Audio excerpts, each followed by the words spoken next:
Se os audiolivros deste canal contribuíram de alguma forma para a sua vida, considere apoiar nosso trabalho com uma doação. Sua contribuição é essencial para que possamos continuar produzindo e compartilhando conteúdo de qualidade. O link para a doação via Pix está disponível na descrição. Obrigado. Capítulo 10. O uso de dragões. Perrin cavalgava Stair, com a cavalaria leve das forças de Elaine seguindo atrás, mantos brancos, Maeners, Gyaldanin, acompanhados por alguns membros do bando da Mão Vermelha. Apenas uma fração de seus exércitos. Esse era o objetivo. Eles avançaram diagonalmente em direção aos Trollocs acampados do lado de fora de Caemlyn. A cidade ainda ardia. O plano de Elaine com óleo havia expulsado a maioria das criaturas, mas algumas ainda seguravam as muralhas acima. Arqueiros, gritou Arganda, à solta. Sua voz se perderia para a maioria no rugido da investida, no relinchar dos cavalos, no galope dos cascos. Muitos ouviriam para começar a atirar, e os demais sabiam o que fazer de qualquer maneira. Perrin inclinou-se, torcendo para que seu martelo não fosse necessário naquela investida. Eles passaram pelos Trollocs, avançando rapidamente na frente deles, disparando flechas, então se afastaram da cidade. Perrin olhou por cima do ombro enquanto cavalgava e foi recompensado com a visão dos Trollocs caindo. O bando seguiu a cavalaria de Perrin, aproximando-se o suficiente para disparar flechas. Flechas Trolloc seguiram, grossas e negras, quase como lanças, disparadas de arcos enormes. Alguns dos cavaleiros de Perrin caíram, mas seu ataque fora rápido.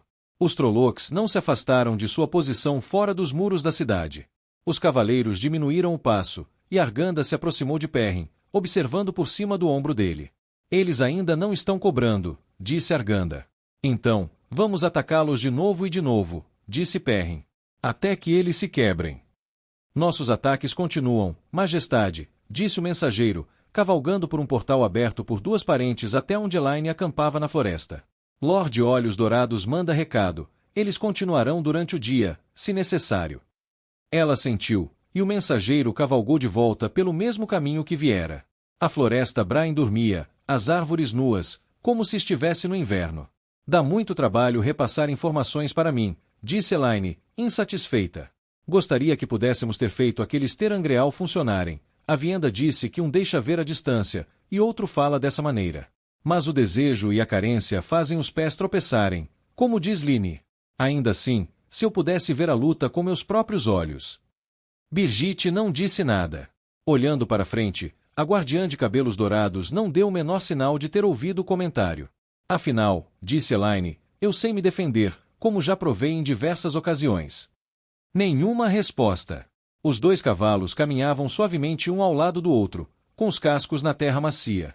O acampamento ao redor deles havia sido projetado para ser desmontado e movido em movimento. As tendas dos soldados eram lonas colocadas sobre cordas esticadas entre as árvores. Os únicos móveis de viagem eram os de seu próprio pavilhão e o pavilhão de batalha. As parentes tinham um grupo pronto com portões para levar Elaine e seus comandantes mais para dentro da floresta. A maioria de suas forças aguardava em prontidão, como um arco retesado com a flecha engatilhada. Ela, porém, não enfrentaria os Trollocs nos termos deles. Segundo relatos, alguns de seus punhos ainda dominavam as muralhas da cidade, e atacar diretamente seria um desastre, com eles fazendo chover morte sobre ela de cima. Ela os atrairia. Se isso exigisse paciência, que assim fosse. Já decidi, continuou Elaine para Birgitte. Vou pular por um portal para dar uma olhada no exército Trolloc eu mesma. De uma distância segura. Eu poderia.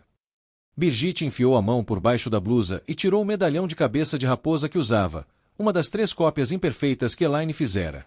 Mate estava com o original e uma cópia. Melar havia escapado com a outra cópia. Se você tentar algo assim, disse Birgitte, ainda olhando para frente, eu te jogo por cima do meu maldito ombro como um bêbado com uma garçonete numa noite de bar e te carrego de volta para o acampamento. Que a luz me ajude, eu consigo, Elaine. Elaine franziu a testa. Me lembra porque, exatamente, eu te dei um daqueles medalhões. Não tenho certeza, disse Birgitte. Demonstrou uma previsão notável e um verdadeiro senso de autopreservação. Completamente diferente de você. Eu dificilmente acho isso justo, Birgitte. Eu sei. É extremamente injusto da minha parte ter que lidar com você. Eu não tinha certeza se você tinha notado. Todas as jovens Aes Sedai são tão imprudentes quanto você, ou eu acabei ficando com a melhor dessa ninhada em particular. Pare de choramingar, murmurou Elaine, mantendo um sorriso e um aceno para os homens que a saudavam enquanto ela passava. Estou começando a desejar ter um guardião treinado na torre. Assim, pelo menos, eu não ouviria tanta conversa fiada. Brigitte riu. Acho que você não entende de guardiões nem metade do que pensa, Elaine. Elaine deixou o assunto morrer enquanto passavam pelo território de viagem, onde Sumeko e as outras parentes transportavam mensageiros dos campos de batalha. Por enquanto, o acordo de Elaine com ela se mantinha. No bolso do vestido, Elaine carregava a resposta oficial de Egwene, a do trono de Amirlin, sobre os parentes e o que Elaine havia feito. Elaine quase conseguia sentir o calor irradiando da carta, mas estava escondida atrás de uma linguagem oficial e de um acordo de que agora não era hora de se preocupar com tais coisas. Elaine teria que trabalhar mais lá. Egwene acabaria por entender a lógica de deixar as parentes trabalharem em Andor, sob a supervisão de Elaine. Logo além do território de viagem, ela notou um Shenarano de aparência cansada aceitando um odre de água de um dos homens dos dois rios. O homem de coque tinha um tapa-olho e feições familiares. Uno? Elaine perguntou em choque, fazendo sobra da lua parar. Ele se assustou, quase derramando água sobre si enquanto bebia. Elaine, perguntou ele, enxugando a testa com a manga. Ouvi dizer que você é a flamejante, a rainha agora. Acho que era isso que deveria ter acontecido, sendo você a maldita filha herdeira. Desculpe. A filha herdeira. Nem um pouco. O homem Shenarano fez uma careta. Pode xingar o quanto quiser, Uno, disse Elaine secamente. Nynaeve não está por perto. O que você está fazendo aqui? Ah, Mirlin, disse ele. Ela queria um mensageiro, e eu fui o escolhido. Já entreguei o relatório da Egwene aos seus comandantes, para o bem que possa fazer. Estabelecemos nossas posições de batalha e começamos a explorar Kandor, e o lugar está uma bagunça. Querem mais detalhes? Elaine sorriu. Ouvirei o relatório dos meus comandantes, Uno, disse ela. Descanse e vá tomar um banho de fogo, seu filho da mãe de um pastor. Uno cuspiu água na boca com um comentário. Elaine sorriu. Ela ouvirá aquele último xingamento de um soldado no dia anterior e ainda não sabia por que era considerado tão vil. Teve o efeito desejado. Nada de banho de chamas para mim, disse Uno. Majestade. Já tive meus 5 minutos de descanso. Os Trollocs podem atacar em breve na maldita Kandor, e não quero que os outros lutem sem mim. Ele a saudou, com a mão no peito, e fez uma reverência antes de voltar correndo para o território de viagem. Uma pena, disse Brigitte, ele era um bom companheiro de bebida. Eu gostaria que ele tivesse ficado um pouco. Através do vínculo, Elaine sentiu uma reação diferente da dela, enquanto observava o traseiro de Uno. Elaine corou. Não há tempo para isso agora. Nenhuma dessas coisas.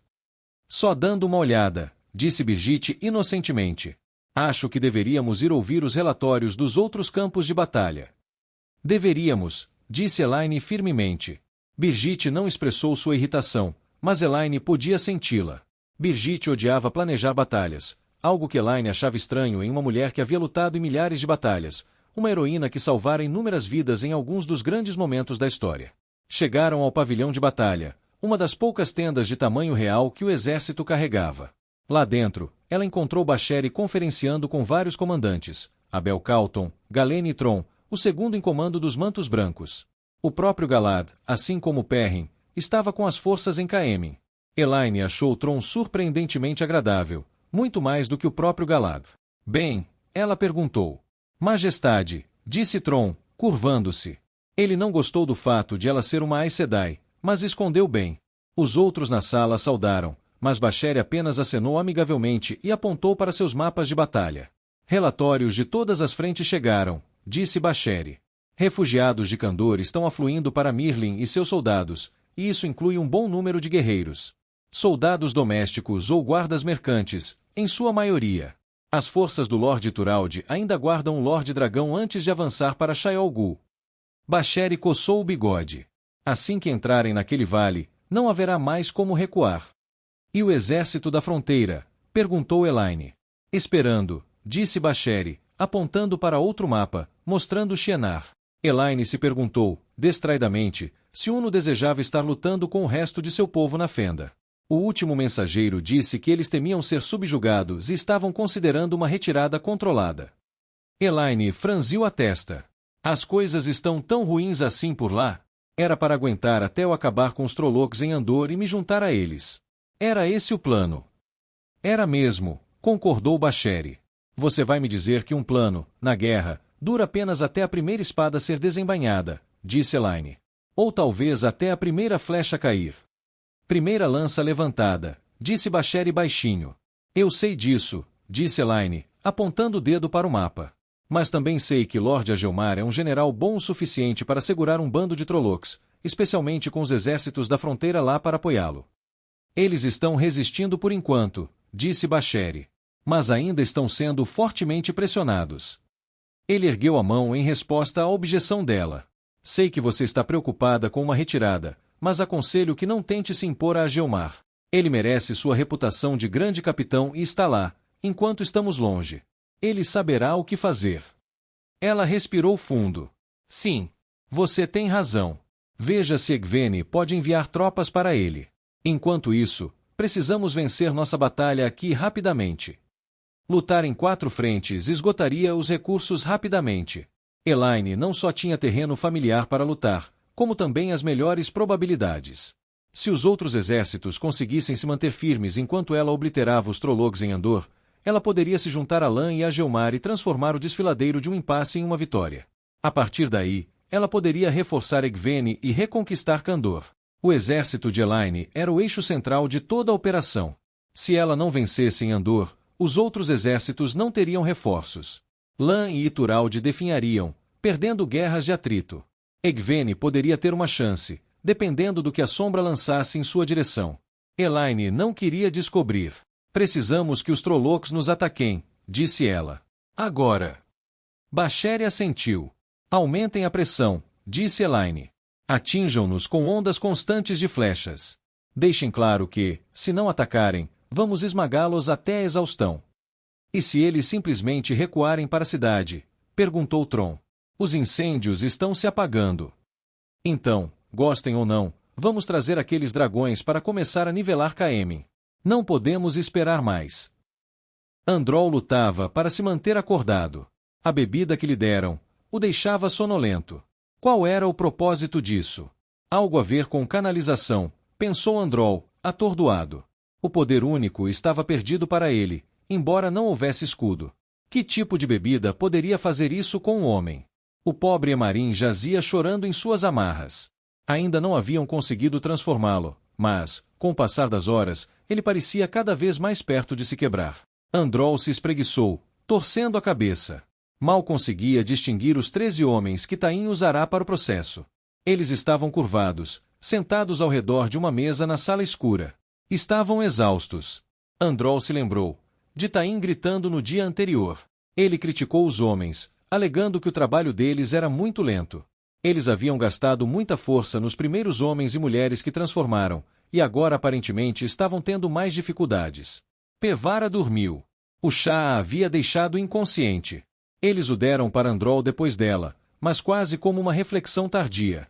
Pareciam se esquecer dele a maior parte do tempo. Taim realmente ficou furioso quando descobriu que seus lacaios haviam dado o chá para Pevara. Aparentemente, ele queria transformá-la em seguida, e o processo exigia que a vítima conseguisse canalizar. Solte-me! Androl se contorceu ao ouvir a nova voz. A Borz e Mishraeli puxaram alguém pela porta, uma mulher baixa de pele acobreada. Tovene, uma das Aes Sedai com quem Logain havia se unido. Perto dali, Logain, de olhos fechados, parecendo ter sido espancado por uma multidão de homens furiosos, se mexeu. O que você está fazendo? Perguntou Tovene. Luz. Eu. Ela se interrompeu quando a Borz a amordaçou. O homem de sobrancelhas grossas era um daqueles que tinham ido a Taim por vontade própria, nos dias que antecederam o início da transformação. Androl tentou, com os pensamentos ainda turvos, soltar as mãos das amarras. As cordas estavam mais apertadas. Era isso mesmo. Evin notou as amarras e as amarrou novamente. Ele se sentia tão impotente. Inútil. Odiava essa sensação. Se havia uma coisa a qual Androl havia dedicado sua vida, era nunca ser inútil. Sempre sabendo algo sobre a situação. Vire-a agora, disse a voz de Taim. Androl se contorceu, esticando o pescoço. Taim sentou-se à mesa. Gostava de estar presente para as viradas, mas não estava observando Tovanni. Acariciou algo nas mãos. Algum tipo de disco. Ele se levantou de repente, guardando o objeto em uma bolsa na cintura. Os outros reclamam de exaustão de tanto transformar. Bem, se eles transformarem esta, ela pode se juntar a eles e emprestar sua força. Miss Riley, venha comigo. Está na hora. Miss Riley e vários outros se juntaram a Tain. Eles estavam parados onde Androl não podia vê-los. Tain caminhou em direção à porta. Quero que aquela mulher esteja transformada quando eu voltar, disse ele. Lan galopou pelo terreno rochoso, cavalgando em direção ao Gap pelo que parecia ser a 100ª vez, embora estivesse lutando ali há menos de uma semana. O príncipe Kaisel e o rei Eazar o seguiram, cavalgando com força. O que foi, Daishan? Gritou Kaisel. Outro ataque. Eu não vi o sinal de emergência. Lan inclinou-se sombriamente no crepúsculo, fogueiras feitas de carcaças e madeira queimando de ambos os lados enquanto liderava o ataque de várias centenas de Malquieri. Queimar carcaças era difícil, mas eles não só precisavam da luz, queriam negar algumas refeições aos Trollocs. Lan ouviu algo à frente, algo que o horrorizou, algo que ele temia. Explosões. As erupções distantes soavam como pedras se chocando umas contra as outras. Cada uma delas fazia o ar tremer. Luz, juntou-se a eles a rainha Eteniele de Candor, galopando em seu cavalo branco. Ela gritou para ele, é isso que eu estou pensando. Lan assentiu. Canalizadores inimigos.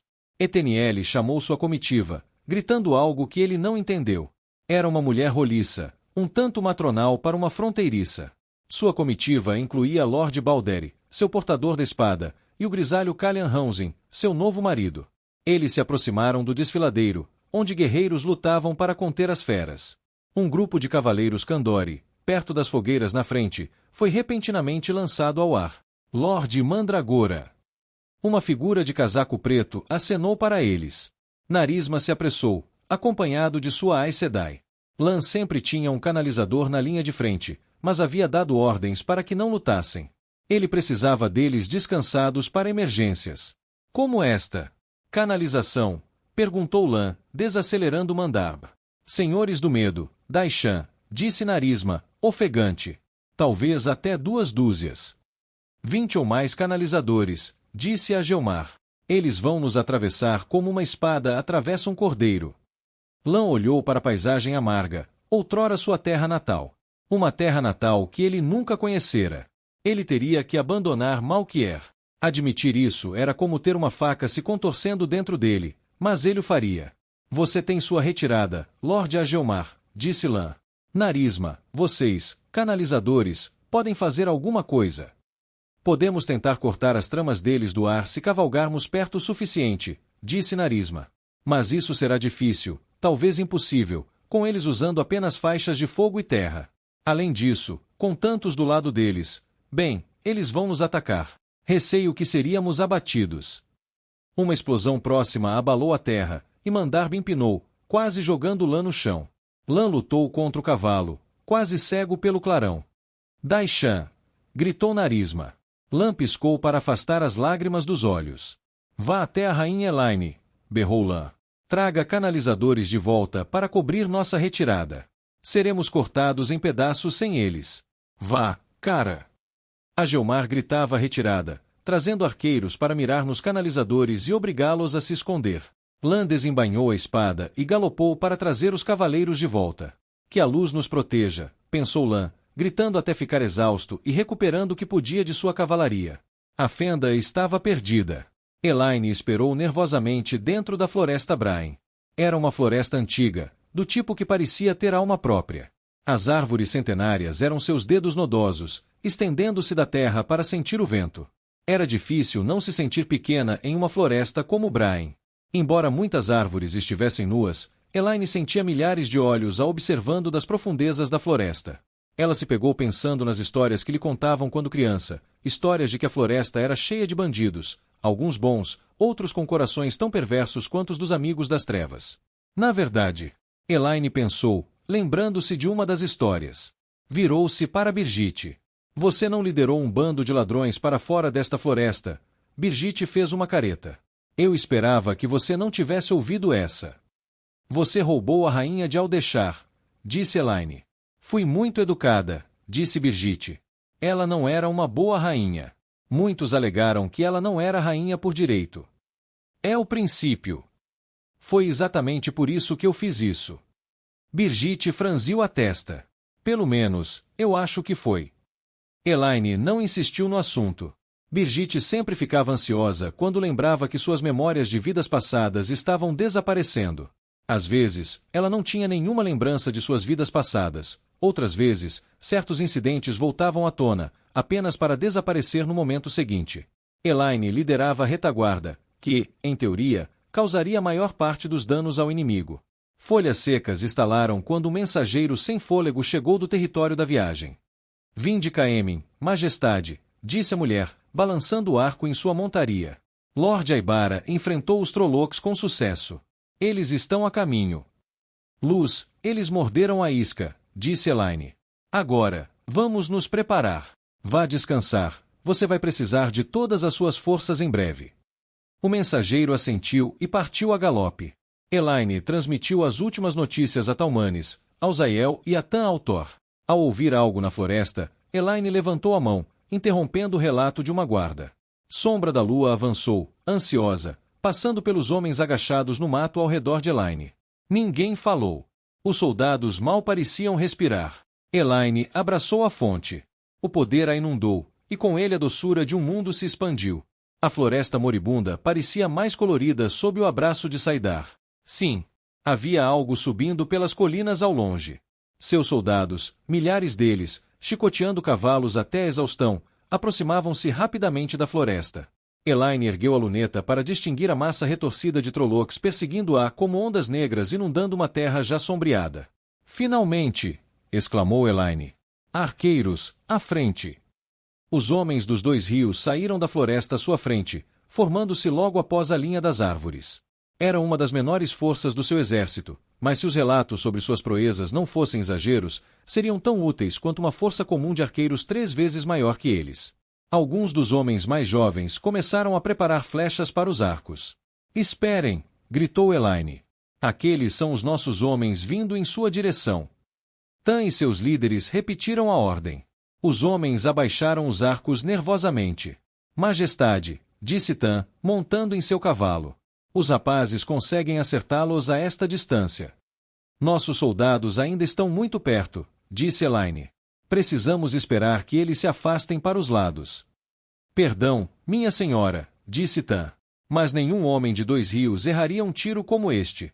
Aqueles cavaleiros estão seguros, e os Trollocs têm seus próprios arcos. Ele estava certo nesse último ponto. Alguns Trollocs pararam a perseguição por tempo suficiente para sacar seus enormes arcos de madeira negra. Os homens de Perrins cavalgavam com as costas expostas, e vários deles tinham flechas de penas escuras saindo de seus membros ou de seus cavalos. Soltem, disse Elaine. Arqueiros, soltem. Birgitte transmitiu as ordens enquanto cavalgava pela linha. Tan gritava ordens para os que estavam por perto. Elaine abaixou a luneta enquanto uma brisa soprava pela floresta, estalando folhas secas e sacudindo galhos esqueléticos. Os homens de 2 rios sacaram. Luz. Será que eles conseguiriam atirar tão longe e ainda assim serem precisos? Os Trollocs estavam a centenas de passos de distância. Flechas voavam alto, como falcões saindo de seus poleiros. Ela ouvirá Rand se gabar de seu arco e vira um arco longo de 2 rios sendo usado em algumas ocasiões. Mas isso, tantas flechas subindo no ar com uma precisão incrível. As flechas arqueavam e caíam, nenhuma delas caindo por muito pouco. Choviam sobre as fileiras Trolloc, especialmente sobre os arqueiros Trolloc. Algumas flechas Trolloc dispersas retornaram, mas os homens de 2 rios haviam facilmente rompido suas linhas. Que belo arco e flecha, disse Birgitte, cavalgando de volta. De fato. Os homens de 2 rios dispararam mais saraivadas em rápida sucessão enquanto os cavaleiros de Perrin entravam na floresta. Besteiros! Ordenou Elaine, desembainhando a espada e erguendo-a bem alto. Avante, Legião do Dragão! Os homens de 2 rios recuaram para as árvores e os besteiros saíram. Ela tinha 2 estandartes completos deles, da Legião do Dragão, e Baxério os havia treinado bem. Formaram 3 fileiras, um de pé por vez para disparar, enquanto os outros recarregavam ajoelhados. A morte que enviaram aos Trollocs atingiu como uma onda devastadora, fazendo tremer o exército que avançava, e milhares tombaram mortos. Elaine apontou a espada para os Trollocs. Os homens de Dois Rios haviam escalado os galhos da primeira fileira de árvores e disparavam flechas. Os homens não eram tão precisos em seus poleiros precários, mas não precisavam ser. Os Trollocs enfrentavam a morte de frente e de cima, e as criaturas começaram a tropeçar em seus mortos. Vamos lá! Elaine pensou. Os Trollocs avançaram, forçando passagem em direção aos arqueiros. Um grande contingente de Trollocs se separou do avanço e seguiu para o leste. A estrada que margeava a Floresta Brain era para lá, e faria sentido para os Trollocs tomá-la e, em seguida, avançar por ela para cercar as forças de Elaine. Ou assim os desvanecidos pensariam. Voltem para a floresta, disse Elaine, brandindo a espada. Depressa! Os besteiros dispararam mais uma flecha cada um e se misturaram à floresta, abrindo caminho através do mato. Os homens de Dois Rios se abaixaram e se moveram cuidadosamente por entre as árvores. Elaine se virou e avançou a trote cauteloso. A uma curta distância na floresta, ela alcançou um estandarte dos gueldanenses de Aliandre, dispostos em fileiras com lanças e alabardas. Recuem assim que eles chegarem, gritou Elaine. Queremos atraí-los para mais fundo. Mais para dentro da floresta, onde o Sisvataman aguardava a chegada deles. Os soldados assentiram. Elaine passou por Aliandre, sentada em seu cavalo com uma pequena guarda ao seu redor. A rainha de cabelos escuros fez uma reverência a cavalo para Elaine. Seus homens queriam que a rainha se juntasse a Berelain no hospital de Mayene, mas Aliandre recusará. Talvez ver Elaine liderando suas tropas diretamente tivesse motivado a decisão da mulher. Elaine os deixou para trás quando os primeiros Trollocs chegaram à floresta, grunhindo e gritando. Eles teriam dificuldade em lutar na floresta. Os humanos poderiam usar a cobertura florestal com muito mais eficácia, emboscando os enormes Trollocs que avançavam pela floresta, espetando-os e paralisando-os por trás. Forças móveis de arqueiros e besteiros podiam atirar de cobertura. Se fizessem isso corretamente, os Trollocs nem saberiam de que direção as flechas vinham. Enquanto Elaine conduzia a guarda da rainha em direção à estrada, ouviu explosões distantes e gritos de Trollocs. Os atiradores atiravam os bastões explosivos de aludra contra os Trollocs através das árvores. Flashes de luz refletiam nos troncos das árvores fracas. Elaine chegou à estrada bem a tempo de ver os Trollocs, liderados por vários Mirdraal em mantos negros e profundos, vindo em sua direção. Eles poderiam flanquear rapidamente a força de Elaine, mas o bando da Mão Vermelha já havia posicionado os dragões na estrada. Talmanes estava com as mãos cruzadas atrás das costas, sobre uma pilha de caixas, observando sua força. O estandarte da Mão Vermelha tremulava atrás dele, uma palma ensanguentada estampada em um campo branco com franjas vermelhas, com a ludra gritando medidas, instruções de mira e, ocasionalmente, xingando dragoneiros que cometessem erros ou se movessem muito devagar. Dispostos à frente de Talmanes, os dragões, quase uma centena deles, espalhavam-se pela larga estrada em 4 fileiras, espalhando-se pelos campos ao redor da estrada. Elaine estava longe demais para ouvi-lo dar a ordem de atirar. Talvez isso tenha sido bom, pois o trovão que se seguiu a sacudiu como se o próprio Monte Dragão tivesse decidido entrar em erupção. Sombra da lua empinou, relinchando, e Elaine teve que lutar para impedir que o animal a jogasse de costas. No final, ela tampou as orelhas do cavalo com uma teia de ar enquanto os dragoneiros rolavam suas armas para o lado e deixavam a segunda fileira abrir fogo. Elaine tampou os ouvidos enquanto acalmava a sombra da lua. Birgitte continuou lutando contra sua montaria aterrorizada, eventualmente se libertando, mas Elaine prestou pouca atenção. Ela espiou através da fumaça que sufocava a estrada. A terceira linha de dragões se aproximava para atirar.